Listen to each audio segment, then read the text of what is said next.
Muhammad. Assalamualaikum warahmatullahi wabarakatuh.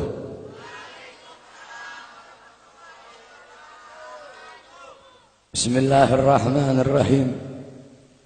Alhamdulillahil qawiyyi sultanuh, al-wadihil burhanuh, al-mabsut fil wujud karamuhu wa ihsanuh. Allahumma salli ala nuril anwar wa sirril asrar wa tiryakil akhyar wa miftah babil yasar Sayyidina wa maulana Muhammadin al-Mukhtar wa alihi al-adhar wa ashabihi al-akhyar adada ni'amillahi wa ifdalih, amma ba'd. Yang saya cintai, yang saya muliakan, para alim ulama, para habaib, para kiai, para asatid, para tokoh masyarakat, para aparat pemerintah, wabil khusus Al-Habib Abdullah ibn Muhsin Al-Muhdar, yang saya cintai, yang saya muliakan, guru kita bersama Kiai Haji Mahdi beserta para kiai, para asatid yang lain yang saya cintai, yang saya muliakan, ketua panitia beserta seluruh panitia, ketua musalla Ar-Raudhah, imam musalla beserta seluruh hadirin dan hadirat, bapak-bapak, ibu-ibu, pemuda-pemudi umat Sayyidina Muhammad yang selalu dimuliakan oleh Allah Subhanahu wa taala. Alhamdulillah, segala puji dan syukur kembali ke hadirat Allah Subhanahu wa ta'ala. Dialah Allah Subhanahu wa ta'ala, Tuhan seru sekalian alam. Dialah Allah, Raja yang menguasai segala kekuasaan. Dialah Allah Subhanahu wa ta'ala yang maha besar dari segala sesuatu yang besar. Yang besar selain Allah kecil. Dialah Allah Subhanahu wa ta'ala yang maha kaya dari segala sesuatu yang kaya. Yang kaya selain Allah miskin. Dialah Allah Subhanahu wa ta'ala, Raja di atas para raja. Yang raja selain Allah budak. Dialah Allah Subhanahu wa ta'ala yang maha perkasa, yang maha kuat. Yang perkasa selain Allah, yang kuat selain Allah lemah. Dialah Allah Subhanahu wa ta'ala yang maha hidup. Yang hidup selain Allah pasti akan mati. Yang ada selain Allah pasti akan tiada. Yang wujud selain Allah pasti akan binasa. Sedangkan hidupnya Allah, adanya Allah, wujudnya Allah selama-lamanya, kekal abadi, tidak akan pernah musnah dan tidak akan pernah binasa. Dialah Allah yang dimana kedekatan hamba dengannya tidak akan membuat hamba itu setara dengannya. Jauhnya hamba darinya tidak akan membuat dinding penghalang antara hamba dengannya. Dialah Allah yang dimana walaupun seluruh hamba-hamba dari awal zaman sampai akhir zaman semuanya berbuat baik, tidak akan menambahkan sedikit pun keagungan di sisi. Dan dialah Allah yang dimana walaupun seluruh hamba-hamba dari awal zaman sampai akhir zaman semuanya berbuat dosa, tidak akan mengurangi sedikit pun keagungan di sisinya. Dan dialah Allah yang dimana pada malam hari yang mulia ini, di tempat yang penuh dengan barakah ini, Allah Subhanahu wa ta'ala sedang memandang kita semua yang duduk di tempat ini. Allah pandang dengan pandangan rahmat. Allah pandang dengan pandangan kasih sayang. Allah pandang dengan pandangan maghfirah. Allah pandang dengan pandangan pengampunan. Kenapa saudara-saudara? Karena kita mendapatkan keberkahan dan kemuliaan dari baginda agung Nabi besar Muhammad sallallahu alaihi wasallam. Allah Subhanahu wa ta'ala mengampuni dosa-dosamu yang telah lalu.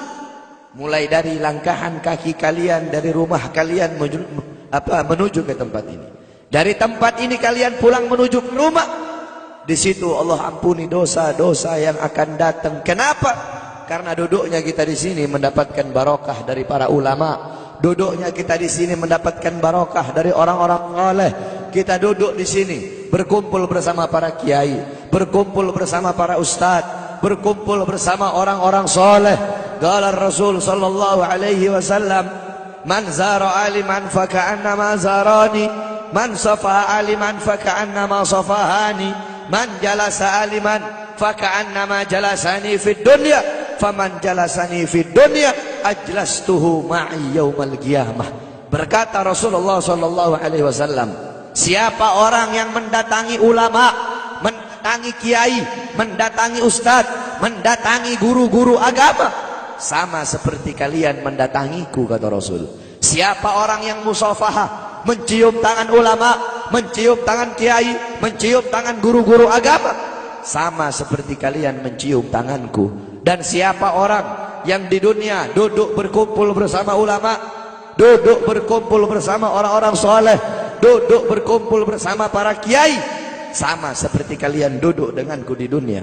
Dan siapa orang yang duduk denganku di dunia, kelak di yaumil qiyamah akan aku dudukkan dia bersamaku.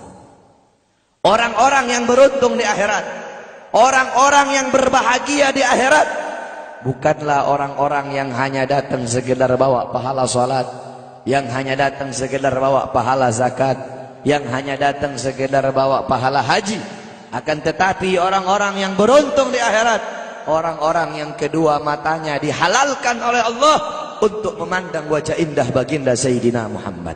Saudara-saudara, kelak di akhirat, kalau kedua mata kita tidak bisa memandang wajah Nabi, kalau kedua mata kita Allah haramkan untuk memandang wajahnya Nabi, kita menjadi orang-orang yang celaka, kita menjadi orang-orang yang rugi kalau nanti tidak bisa memandang wajahnya Nabi Muhammad. Para sahabat-sahabat yang mulia, beliau-beliau ingin masuk surga. Tujuannya itu bukan istana yang temboknya terbuat dari emas putih, bukan istana yang tanahnya terbuat dari kasturi, bukan bidadari-bidadari, bukan telaga Al-Kautsar, bukan telaga Al-Haud. Tujuan para sahabat masuk surga, tujuan para sahabat masuk surga satu, berkumpul dengan Nabi Muhammad SAW.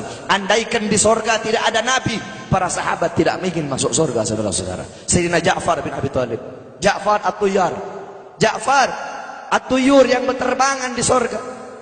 Sayyidina Ja'far bin Abi Thalib, ketika beliau mati syahid, kedua tangannya terputus, Allah gantikan dengan sayap, sehingga Ja'far, ruhnya beliau menghadap Allah Subhanahu wa taala. Ketika ruhnya beliau mau sampai ketika ruh beliau mau sampai di hadapan Allah, tiba-tiba terbayang dari kedua matanya beliau pandangan kepada wajah baginda Nabi besar Muhammad sallallahu alaihi wasallam. Terbayang akan wajah Nabi Muhammad, sehingga beliau bermohon kepada Allah, ya Allah, izinkan aku kembali ke dunia untuk memandang wajah indah baginda Nabi besar Muhammad sallallahu alaihi wasallam. Sayyidina Abu Bakar As-Siddiq radhiyallahu anhu, ketika beliau sedang berkumpul bersama Nabi, Nabi Muhammad berkata, wahai Abu Bakar, apakah engkau sudah makan? Kata Sayyidina Abu Bakar, aku belum makan ya Rasulullah. Pulanglah engkau pergi makan dulu. Pulang Sayyidina Abu Bakar As-Siddiq. Ketika Sayyidina Abu Bakar As-Siddiq pulang, tidak lama kemudian datang lagi. Kata Rasul, wahai Abu Bakar, aku tidak pernah melihat orang makan secepat itu. Kok cepat banget engkau makan? Apa kata Sayyidina Abu Bakar? Ya Rasulullah, ketika aku akan memakan makanan itu ya Rasulullah, tiba-tiba teringat wajahmu ya Rasulullah. Makanya aku tinggalkan makanan itu dan aku kembali ke sini lebih memilih untuk memandang wajah indahmu ya Rasulullah. Maka rugi, celaka kalau kelak di akhirat kita tidak bisa memandang wajahnya Nabi Muhammad. Nah, bagaimana caranya biar kita bisa memandang wajahnya Nabi? Bagaimana caranya biar kita bisa berjumpa dengan Nabi? Di akhirat kita tidak bakal bisa berjumpa dengan Nabi. Di akhirat kedua mata kita tidak bakal bisa memandang wajah Nabi kalau di dunia kita jauh dari majlis-majlis Nabi Muhammad. Kenapa? Karena kadar kedekatan kita dengan Nabi kelak di akhirat, jarak jauh atau dekatnya kita dengan Nabi nanti di akhirat, itu menurut kadar kedekatan kita di dunia dari majelis-majelis seperti ini. Jaraknya kita dengan Nabi nanti di akhirat itu menurut jarak jauh atau dekatnya kita di dunia dengan majelis-majelis seperti ini. Kalau di dunia kita dekat dengan majelis-majelis ilmu, dekat dengan majelis zikir, dekat dengan para pewarisnya Nabi, dekat dengan penyambung lidahnya Nabi, dekat dengan para ulama, dekat dengan orang-orang soleh. maka kelak di akhirat Allah pun akan kumpulkan kita bersama Nabi Muhammad. Kenapa? Karena majlis seperti ini, perkumpulan seperti ini warisan Nabi Muhammad. Nabi Muhammad tidak mewarisi harta, tidak mewarisi pangkat, tidak mewarisi jabatan, tidak mewarisi emas, tidak mewarisi permata, tidak mewarisi kekuasaan, tidak mewarisi dirham, tidak mewarisi rupiah. Warisannya Nabi ilmu, amal, akhlak, wara, khauf, ikhlas, sabar, takwa, istiqamah, ibadah, zuhud, qanaah. Ini warisan Nabi Muhammad. Sehingga kita duduk di sini untuk menerima warisannya Nabi. Abu Hurairah radhiyallahu anhu, beliau pergi ke pasar. Beliau berkata, wahai orang-orang pasar, di masjid sedang dibagi-bagikan warisannya Nabi. Yang berdagang menutup dagangannya, yang berbisnis menghentikan bisnisnya, mereka pergi ke masjid. Ketika mereka sampai ke masjid, mereka bilang, wahai Abu Hurairah, mana katanya sedang dibagi-bagikan warisannya Nabi? Di sini cuma ada halago-halago ilmu, cuma ada perkumpulan-perkumpulan ilmu. Apa kata Abu Hurairah? Perkumpulan ilmu, majelis ilmu, itulah warisan Nabi Muhammad. Kita duduk di sini menerima warisannya Nabi. Maka warisan mana yang lebih mulia selain daripada warisan Nabi Muhammad? Warisan mana yang lebih agung selain daripada warisan Nabi Muhammad? Warisan mana yang lebih berharga selain daripada warisan Nabi Muhammad? Warisan mana yang lebih bermanfaat selain daripada warisan Nabi Muhammad? Oleh karena itu bersyukur kita kepada Allah, karena Allah jadikan kita hamba-hamba yang duduk di majelis ilmu. Berapa banyak hamba-hamba di luar sana yang belum Allah berikan petunjuk? Berapa banyak hamba-hamba di luar sana hatinya belum Allah gerakkan untuk duduk di majelis-majelis seperti ini. Qala Rasul, ad-dunya mal'un, mal'unu ma fiha illa dzikrullah wa ma wala wa'aliman aw muta'alliman. Dunia ini terkutuk, dunia ini hina, dunia ini bejat, dunia ini biadab, wa ma fiha, dan hal-hal yang ada di dalamnya illa dzikrullah, kecuali orang-orang yang mengingat Allah, orang-orang yang berzikir kepada Allah, yang hatinya berhubungan dengan Allah, yang hatinya bersambung kepada Allah, yang hatinya mencintai Allah, yang hatinya takut kepada Allah, yang mengalir akan air matanya karena takut kepada Allah, yang lidahnya basah dengan Al-Quran, dengan zikir, dengan tahlil, dengan tahmid, dengan tasbih, dengan takbir, dengan tamjid, dengan salawat. Orang-orang yang taat kepada Allah, yang patuh kepada Allah, yang tunduk kepada Allah, yang bertakwa kepada Allah, yang menghambakan dirinya kepada Allah, orang-orang yang tidak menyembah selain Allah, orang-orang yang lupa kepada selain Allah, orang-orang yang di saat hamba-hamba yang lain sedang terlelap dalam tidurnya, mereka bangun, mereka bersujud, bertekuk lutut memohon kepada Allah Subhanahu wa taala. Orang-orang yang menghidupkan malam-malamnya untuk beribadah kepada Allah. Wa aliman, orang-orang yang alim, orang-orang yang soleh, para kiai, para ustadz, para guru-guru agama. Wa muta'alliman, para penuntut ilmu yang suka duduk di majelis ilmu, di pesantren, di masjid, di musalla untuk menuntut ilmunya Allah. Cuma ini golongan yang mulia di muka buminya Allah. Selain daripada itu, yang sibuk dengan urusan dunia, yang sibuk dengan urusan harta, yang sibuk dengan urusan bisnis, yang sibuk dengan urusan pangkat, yang sibuk dengan urusan jabatan, siapapun, saya kek, kiai kek, habib kek, ustad kek, lurah kek, camat kek, bupati kek, wali kota kek, gubernur kek, menteri kek, presiden kek, siapapun yang sibuk dengan urusan dunia, sehingga lalai, sehingga lupa, sehingga ghafil, sehingga lupa kepada Allah, sehingga lalai dari kewajiban, maka termasuk dalam mal'un yang dikatakan oleh baginda Nabi besar Muhammad sallallahu alaihi wasallam. Oleh karena itu bersyukur kita kepada Allah. Ini nikmat yang luar biasa, ini nikmat yang agung. Allah kumpulkan kita bersama ulama, kedua mata kita memandang wajah para ulama, kedua mata kita memandang wajah ulama. Ini suatu anugerah yang luar biasa, saudara-saudara. Di zamannya Syekh Abu Yazid Al-Bustami, ketika itu sedang ditimpa musim kemarau. Orang-orang kampung berkumpul, mereka sholat istisqa, mereka sholat minta hujan. Berkali-kali mereka sholat, tapi nggak turun-turun hujan. Akhirnya datang seorang anak muda. Anak muda itu mengangkat tangan dan berkata, Ya Rab, bihaqqi ma fi ra'si inzil matar. Ya Allah, demi hak yang ada di dalam kepalaku, turunkan hujan. Tiba-tiba turun hujan. Orang-orang kampung menghampiri anak muda tersebut dan berkata, wahai anak muda, kami berkali-kali sholat minta hujan, tapi enggak turun-turun hujan. Engkau satu kali kau minta, satu kali kau berdoa kepada Allah dengan membawa hak yang ada dalam kepalamu, Allah terima kau punya doa. Memangnya dalam kepalamu itu ada apa?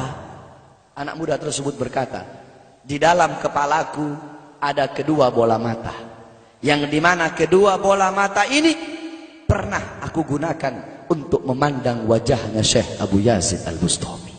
Berkat kedua mata, sebab kedua mata yang pernah memandang wajah beliau, sebab kedua mata yang pernah memandang wajah orang soleh, maka aku bawa kedua mata ini menghadap Allah dengan harapan agar Allah menerima doaku dan Allah pun menerima doaku. Itu kedua mata yang memandang wajah orang soleh. Maka bagaimana kalau kita duduk berkumpul bersama ulama? Kata Rasulullah, satu kali pandanganmu engkau memandang orang alim, engkau memandang orang ahli agama, pandanganmu itu lebih mulia, lebih baik, lebih utama daripada engkau menyedekahkan 1000 kuda untuk orang-orang yang berjuang di jalan Allah. Fagil Mugaddam Muhammad bin Ali Ba'alawi, di zaman beliau, ketika itu beliau sudah meninggal. Fagil Mugaddam, beliau adalah Ustadil A'dham. Beliau seorang guru besar. Beliau Syekhus Syuyuhus Syariah, gurunya para guru-guru syariat. Bukan guru syariat, tapi gurunya para guru-guru syariat. Qudwatul muhaqqiqin, pedoman para ahli hakikat. Tajul a'immatil arifin, beliau mahkota para ahli ma'rifat. Fagil Mugaddam, kakeknya para habaib, kakeknya Segaf wal Idrus Al-Habsyi Al-Attas bin Syahab dan para habaib-habaib yang lain. Nah, Fagil Mugaddam dimakamkan di Zanbal. Zanbal itu pemakaman para aulia, pemakamannya orang-orang soleh, pemakaman para habaib. Dulu ada satu orang fasik, orang yang suka berbuat dosa. Ini orang fasik dikuburkan di dekat makam Zanbal. Ini orang fasik dikubur di dekat makamnya orang-orang soleh. Beberapa minggu kemudian ada seorang wali bermimpi. Seorang wali bermimpi bahwasanya orang fasik itu sedang disiksa oleh Allah, sedang diazab, sedang disiksa oleh Munkar dan Nakir. Tulang-tulangnya diremukkan. Tiba-tiba ketika dia sedang dalam penyiksaan, Fagil Mugaddam masuk ke dalam kuburnya orang fasik tersebut. Fagil Mugaddam masuk dan Fagil Mugaddam bilang, wahai Munkar Nakir, pergilah engkau. Jangan engkau siksa orang ini. Dengan engkau menyiksanya, teriakan dia, jeritannya dia mengganggu zikirku kepada Allah Subhanahu wa ta'ala. Orang fasik tersebut dapat syafaat hanya karena kuburnya dekat dengan makomnya orang soleh. Maka bagaimana kalau kita di dunia dekat dengan ulama, duduk bersama orang-orang soleh? Dalam sebuah athar, Allah Subhanahu wa ta'ala bertanya kepada Jibril tentang seorang hamba. Wahai Jibril, tanya kepada hamba tersebut, apakah dulu ketika di dunia dia pernah duduk bersama ulama? Ditanya oleh Jibril, tidak pernah, aku tidak pernah duduk bersama ulama. Tanya kepadanya, apakah dia pernah makan bersama ulama? Ditanya, dia bilang tidak pernah makan bersama ulama. Tanya kepadanya, apakah garis keturunannya ada yang bersambung kepada ulama? Ditanya, ternyata tidak ada. Apakah dia cinta ulama, kenal ulama? Tidak. Kata Allah, masukkan orang ini ke surga. Jibril berkata, kenapa kau masukkan ke surga? Dia nggak pernah duduk bersama ulama, tidak pernah makan bersama ulama, orang alim bukan. Kata Allah, karena dia mencintai seseorang, yang dimana seseorang yang dia cintai cinta kepada ulama. Orang itu tidak langsung cinta ulama, tidak, tapi dia mencintai seseorang. Seseorang yang dia cintai itu cinta kepada ulama. Lihat, begitu luar biasanya mencintai para ulama. Karena beliau-beliau para ulama, orang-orang soleh, mereka orang-orang yang merindukan Allah dan Allah merindukannya. Mereka orang-orang yang mengutamakan Allah di atas segala-galanya, sehingga Allah mengutamakan mereka di atas segala-galanya. Mereka, para ulama, orang-orang soleh, orang-orang yang banyak menangis karena takut kepada Allah. Dengan sebab-sebab mereka, dengan keberadaan beliau-beliau, hujan masih turun dari langit. Dengan sebab beliau-beliau, orang-orang yang takut, yang banyak menangis, karena beliau-beliau bumi masih menumbuhkan tumbuh-tumbuhan untuk kita. Andaikan tidak ada beliau-beliau, tidak ada para ulama, tidak ada orang-orang soleh, tidak ada para salafun soleh, tidak ada para solihin, tidak ada para waliullah, tidak ada orang-orang yang takut kepada Allah, langit tidak mau menurunkan hujan untuk kita, saudara-saudara. Oleh karena itu bersyukur kita kepada Allah. Allah kumpulkan kita bersama para ulama, Allah kumpulkan kita bersama orang-orang soleh. Ini kemuliaan yang Allah berikan kepada kita sebagai umat Nabi Muhammad. Saudara-saudara, kita duduk di majelis yang mulia ini untuk memperingati Isra wal Mi'raj baginda Nabi besar Muhammad sallallahu alaihi wasallam. Kita duduk di sini, kita tidak pernah memandang langsung wajahnya Nabi. Kita tidak pernah berjumpa langsung dengan Nabi. Kita tidak pernah duduk bersama-sama dengan Nabi. Untuk apa kita duduk di sini kalau bukan karena iman dan cintanya kita kepada Nabi Muhammad? Padahal kita tidak pernah berjumpa dengan Nabi, bertemu dengan Nabi tidak pernah, duduk bersama Nabi tidak pernah. Tapi kita beriman kepada Nabi Muhammad. Kita cinta kepada Nabi Muhammad. Kita umat yang dirindukan oleh Nabi, umat yang dicintai oleh Nabi. Rasulullah ketika beliau sedang duduk bersama para sahabat, Rasulullah berkata, wahai para sahabat, tahukah kalian golongan-golongan yang soleh? Tahukah kalian golongan-golongan yang mulia? Sahabat berkata, apakah para malaikat ya Rasulullah? Rasul berkata, bagaimana mungkin malaikat tidak mulia sedangkan mereka berada di sisi Allah? Ada lagi yang mulia. Apakah para nabi dan rasul? Bagaimana mungkin nabi dan rasul tidak mulia sedangkan Allah menurunkan wahyu untuk mereka? Ada lagi yang mulia. Apakah kami ya Rasulullah? Bagaimana mungkin kalian para sahabatku tidak mulia sedangkan aku berada di tengah-tengah kalian? Ada lagi yang mulia. Kata sahabat, Allah dan engkau yang lebih tahu ya Rasul. Rasulullah menundukkan kepala. Nabi Muhammad menundukkan kepala. Dari kedua pelupuk mata beliau mengeluarkan air mata, membasahi pipi beliau sampai ke janggutnya beliau. Beliau menundukkan kepala sambil menangis dan beliau berkata, golongan yang mulia ini, golongan yang soleh ini, mereka golongan-golongan yang adanya nanti di akhir zaman. Mereka tidak pernah duduk bersamaku, mereka tidak pernah memandang wajahku, mereka tidak pernah mendengar langsung kata-kataku, akan tetapi mereka beriman kepadaku, kata Rasul. Mereka umat yang aku rindukan, mereka umat yang aku cintai.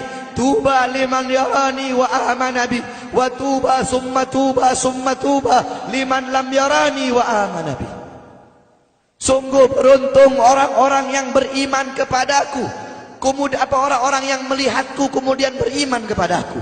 Dan sungguh beruntung, dan sungguh beruntung, dan sungguh beruntung. 3 kali keberuntungan, 3 kali kemuliaan bagi orang-orang yang tidak pernah melihatku, akan tetapi mereka beriman kepadaku. Siapa? Kita umat Nabi Muhammad SAW. Kita tidak pernah memandang wajah Nabi, tidak pernah berkumpul dengan Nabi, tapi kita beriman kepada Nabi Muhammad. Apalagi kita umat Islam Indonesia. Umat Islam Indonesia, umat yang dicintai oleh Rasulullah As-Sayyid Al-Habib Muhammad bin Alwi Al-Maliki. Ketika beliau berziarah ke makam Nabi Muhammad, dalam keadaan sadar, beliau berjumpa langsung dengan Nabi Muhammad. Di belakang Nabi Muhammad ada ribuan orang. Habib Muhammad pun bertanya, ya Rasulullah, siapa yang ada di belakangmu ini ya Rasulullah? Ribuan orang ini, ribuan golongan ini, siapa ya Rasulullah? Rasulullah berkata, ini mereka yang ada di belakangku. Mereka adalah umat Islam yang aku cintai. Mereka umat Islam yang ada di Indonesia, kata Rasulullah SAW. Kita dicintai oleh Rasul. Kenapa? Coba kita lihat di Indonesia, saudara-saudara. Kalau bulan Maulud, kalau bulan Rabiul Awal, di kampung-kampung, di musola-musola, setiap masjid, setiap langgar, setiap pesantren, setiap RT, setiap RW pasti bikin maulid Nabi Muhammad. Kalau udah bulan Rajab, setiap pesantren, musola, masjid, kampung, RT, RW pasti bikin Isra wal Mi'raj sebagai Nabi besar Muhammad. Negara-negara yang lain, tempat-tempat yang lain tidak seperti kita, saudara-saudara. Makanya kita menjadi umat yang dicintai oleh Rasul, umat yang dimuliakan oleh Nabi Muhammad, umat yang dirindukan oleh Nabi Muhammad SAW. Allah berkata dalam Al-Quran, laqad ja'akum rasulun min anfusikum azizun alaihi ma'anittum harisun alaikum bil mu'minina raufur rahim. Hei sekalian umat manusia, yang kaya, yang muda, yang tua, yang muda, yang kaya, yang miskin, mulai pejabat sampai rakyat, ulama sampai umat. Hei sekalian umat manusia, laqad ja'akum, telah sampai kepada kalian, telah datang kepada kalian rasulun, utusan Allah, min anfusikum, dari golongan kalian manusia, azizun alaihi ma'anittum, sungguh berat baginya penderitaan yang kau alami, sungguh berat baginya kesusahan yang kau alami. Sebelum kalian susah, dia lebih dahulu susah. Sebelum kalian menderita, dia lebih dahulu menderita. Sebelum kalian menangis, dia lebih dahulu menangis. Sebelum kalian berdarah, dia lebih dahulu berdarah. Azizun alaihi ma'anittum harisun alaikum, dia menjaga kalian, menjaga akidah kalian, keyakinan kalian, tauhid kalian, syariat kalian, sholat kalian, agar kalian tidak menyimpang, agar kalian tidak tersesat, agar kalian tetap berada di jalannya Allah.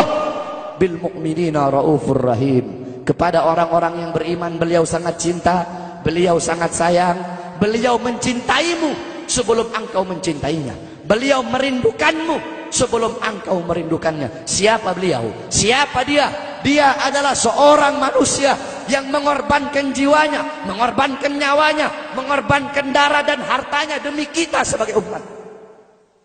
Beliau kepanasan, kedinginan, 3 hari 3 malam makan, mengganjal perutnya dengan sebongkah batu. Perut suci beliau berbunyi. Kelaparan bukan untuk dirinya, kelaparan bukan untuk anak cucunya, kelaparan demi kita sebagai umat. Beliau seorang manusia yang pipinya pernah tertusuk duri sampai tembus ke sebelah demi kita sebagai umat. Beliau seorang manusia yang pernah wajah beliau dilempari kotoran demi kita sebagai umat. Lupakah kalian dengan air mata beliau yang menetes setiap malam demi kalian? Lupakah kalian darah suci beliau yang menetes ketika berada di kota Taif, dilempari batu demi kalian? Ketika beliau pergi ke kota Taif, dahi beliau dilempar batu, darah ke beliau keluar. Ketika darah itu jatuh, ditampung darah beliau, ditampung darahnya. Sahabat berkata, ya Rasul, kenapa kau tampung darahmu ya Rasul? Rasul berkata, andaikan darahku jatuh di atas tanah Taif, penduduk kota Taif akan ditenggelamkan oleh bumi, sedangkan mereka adalah umatku. Luar biasa kasih sayang Nabi kepada kalian. Tetapi kita sebagai umat tidak tahu diri. Kita sebagai umat merusak sunnahnya. Kita sebagai umat melanggar ajarannya. Kita sebagai umat semakin hari semakin jauh darinya, meninggalkan pakaiannya, meninggalkan ajarannya, meninggalkan sunnahnya, meninggalkan kepribadiannya, meninggalkan akhlaknya, meninggalkan Al-Qur'annya. Rasulullah SAW yang dimana gal Sayyidina Ali karamallahu wajhah, inna Rasulullah fi akhir nafsi harragat syafataihi marratain fa'algaitu sam'i fasami'tuhu yaqul ummati ummati faqubida Rasulullah sallallahu alaihi wasallam wa qala law kanatid dunya tadumu liwahidin la kana Rasulullah sallallahu alaihi wasallam fiha mukhallada. Dari Sayyidina Ali karamallahu wajhah, ketika akhir-akhir detik-detik kematiannya Rasulullah, beliau mendengar, beliau melihat dari bibir Rasulullah bergerak dengan 2 kali gerakan. Beliau mendekatkan telinganya, mendekatkan pendengarannya, dan beliau mendengar Rasulullah berkata, ummati, ummati. Faqubida Rasul, meninggal Rasulullah SAW. Ketika nyawa Rasulullah akan dicabut, Rasulullah berkata kepada Jibril, wahai Jibril, aku belum puas meninggalkan umat. Aku tidak mau meninggalkan mereka dalam keadaan belum diberi jaminan oleh Allah. Wahai Jibril, sampaikan kepada Allah, aku tidak minta jaminan untuk diriku, aku tidak minta jaminan untuk keluargaku, aku minta jaminan untuk umatku. Wahai Jibril, sampaikan kepada Allah. Jibril pun pergi kepada Allah. Jibril pun berkata, ya Allah, kekasihmu Muhammad meminta jaminan untuk umatnya. Allah bilang, wahai Jibril, katakan kepada Muhammad, aku tidak akan menghinakan umat Muhammad. Basyirhu fa innahu awwalu nasin kharijum minal ardi idza bu'isu. Kemudian beliau ditarik lagi nyawa beliau berkata, ya Khalil Israel, wahai kekasihku Israel, apakah seperti ini rasa sakit ketika dicabut nyawa? Israel berkata, iya ya Rasulullah, seperti inilah rasa sakit ketika dicabut nyawa ya Rasulullah. Apakah rasa sakit seperti ini juga yang kelak, yang ya Allah, biar aku menanggung sakratul maut seluruh umat. Ya Allah, mereka tidak akan kuat, mereka tidak akan sanggup. Aku nabi mereka, aku pemimpin mereka, biar aku menanggung beban penderitaan sakratul maut mereka ya Allah. Biar aku menanggung sakratul maut umatku ya Allah. Di mana kita sebagai umat? Apa yang telah kita lakukan untuk Nabi Muhammad? Nabi berkorban untuk kita di saat detik-detik terakhir nafasnya, tidak memikirkan rasa sakitnya, tidak memikirkan pedihnya, tidak memikirkan beratnya. Beliau memikirkan nasib kita sebagai umat. Kelak di yaumil qiyamah, ketika para nabi dan para rasul berkata, nafsi nafsi, nafsi nafsi, diriku sendiri, jiwaku sendiri, aku urus urusanku sendiri, aku tidak bisa nolong kalian. Ketika para nabi dan rasul, mereka tidak bisa menolong kita. Rasulullah Muhammad ibni Abdullah, Nabi Muhammad bersujud kepada Allah, Nabi Muhammad bertekuk lutut, beliau bermohon kepada Allah. Beliau berkata, ya Allah, aku tidak minta pengampunan untuk diriku, wala Fatimah, wala Hamzah. Aku tidak minta pengampunan untuk Fatimah, aku tidak minta pengampunan untuk Hamzah. Aku cuma minta pengampunan untuk umatku ya Allah, untuk umatku ya Allah. Rasulullah tidak meminta pengampunan untuk dirinya, tidak meminta pengampunan untuk anaknya, tidak meminta pengampunan untuk paman bibinya, tidak meminta pengampunan untuk keluarga atau anak cucunya, tetapi beliau meminta pengampunan untuk kalian sebagai umat. Karena begitu cintanya beliau kepada umat, karena begitu sayangnya beliau kepada umat, sampai-sampai beliau berkata, lau yushaku ahadukum bisyaukatin fi rijli la ajidu alamaha fi qalbi. Andaikan kalian, salah satu dari kalian kakinya tertusuk duri, andaikan salah satu dari kita yang duduk di sini kaki kita ada yang terkena duri, pasti kita merasakan sakit. Apa kata Rasul?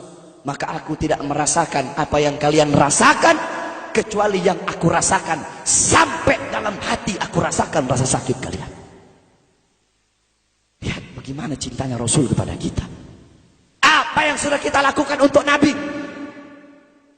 Sudahkah kita mengorbankan kedua mata kita untuk memandang hal-hal yang disukai oleh Nabi?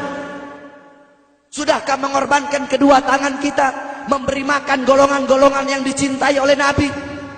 Mengorbankan lidah kita untuk mendakwahkan, mensuarakan ajaran syiar Nabi? Sudahkah mengorbankan kedua kaki kita melangkah ke tempat-tempat yang diridhoi oleh Nabi? Kita masih belum bisa balas jasa Nabi, dan tidak akan pernah bisa membalas jasa Nabi Muhammad. Jangankan kita duduk di sini berjam-jam, walaupun kita duduk di sini sampai pagi kita duduk, seumur hidup kita duduk di sini, masih belum bisa membalas jasa Nabi Muhammad. Sekalipun kita merangkak, engkau merangkak dari rumahmu menuju makam Nabi, merangkak bukan dengan kaki, merangkak bukan dengan bukan dengan tangan. Walaupun kalian merangkak dengan kedua mata dari rumah kalian menuju makam Nabi, itu masih belum bisa membalas jasa-jasa Nabi Muhammad sallallahu alaihi wasallam. Kita tidak bisa membalas jasa-jasa Nabi Muhammad.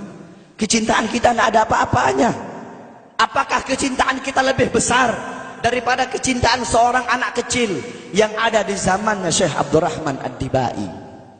Di zaman Syekh Abdurrahman Ad-Dibai, pengarang Maulid Diba, ketika beliau ingin berziarah ke makamnya Rasul, ketika beliau ingin ziarah ke makamnya Nabi, ada satu orang anak kecil ingin ikut berziarah. Maka kata rombongan, hai anak kecil, engkau tidak boleh ikut. Ini perjalanan memakan waktu berhari-hari. bisa 4 hari, 5 hari, bahkan sampai 1 minggu. Kau tidak boleh ikut. Pergi anak kecil tersebut. Pergilah rombongan Syekh Abdurrahman Ad-Dibai untuk ziarah ke makamnya Nabi. Tanpa sepengetahuan rombongan, ternyata anak kecil tersebut bergelantungan di bawah kereta kuda Syekh Abdurrahman Ad-Dibai. Anak kecil itu bergelantungan. Dia sampai berhari-hari gak makan, gak minum, gak tidur. Hanya apa? Hanya ingin pergi ziarah ke makam Nabi. Saking cintanya kepada Nabi Muhammad. Dia sembunyi-sembunyi bergelantungan di bawah kereta. Gak makan, gak minum, gak tidur berhari-hari. Sampai ketika sampai di Madinah. Sampai di Madinah, itu anak kecil jatuh. Itu anak kecil terjatuh. Rombongan bilang, bukankah ini anak kecil yang waktu itu mau ikut? Berarti sudah berhari-hari dia di bawah kereta ini. Dia gak makan, dia gak minum, dia gak tidur. Anak kecil itu berlari. Anak kecil itu berlari sampai dia terjatuh, jatuh. Saking bahagianya, dia sudah sampai di Madinah. Dia ambil debu-debu Madinah, pasir Madinah dia ambil, dia usapin ke mukanya. Saking bahagianya, sampai itu anak mati.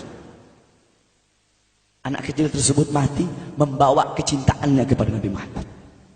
Anak kecil itu mati, gak makan berhari-hari, gak tidur, gak minum. Hanya ingin ziarah ke makam Nabi Muhammad. Padahal anak kecil itu tidak pernah memandang Nabi, tidak pernah berkumpul dengan Nabi, tapi kecintaannya luar biasa kepada Rasulullah. Akhirnya anak itu dimakamkan oleh Syekh Abdurrahman Ad-Dibai di Madinah. Anak kecil itu dimakamkan di Madinah. Nah, setiap tahun Syekh Abdurrahman Ad-Dibai ziarah ke makamnya Nabi, pasti ziarah ke makam itu anak kecil. Yang anehnya, setiap Syekh Abdurrahman Ad-Dibai ziarah, makam anak kecil tersebut, kubur anak kecil tersebut bergeser dengan sendirinya mendekati makam Nabi Muhammad SAW. Sampai sekarang makam anak kecil itu ada di samping Masjid Nabawi. Saking cintanya anak kecil tersebut kepada Rasulullah SAW. Kecintaannya kita tidak ada apa-apanya. Kita tiap hari maksiat, tiap hari berbuat dosa, melakukan hal-hal mungkarat, dhalalat, sayyiat. Takutlah kita kepada Allah. Kembalilah ke ajaran Nabi Muhammad. Jadikan beliau sebagai teladanmu, jadikan beliau sebagai pedomanmu. Hidupkan rumah tanggamu dengan ajaran beliau. Hidupkan kampungmu dengan dengan ajaran dan sunnah beliau. Jadikan rumah tanggamu rumah tangga Sayyidina Muhammad, kampungmu kampung Sayyidina Muhammad, desamu desa Sayyidina Muhammad, kotamu kota Sayyidina Muhammad. Man tasyabbaha biqaumin fahuwa minhum. Barang siapa yang mengikuti suatu kaum, maka dia sama dengan kaum tersebut. Kalau engkau mengikuti Nabi, mengikuti ajarannya Nabi, mengikuti sunnah-sunnahnya Nabi, Rasul yang kau jadikan teladan, Rasul yang kau jadikan pedoman, maka beliau-beliau dimuliakan oleh Allah, kita pun akan dimuliakan oleh Allah.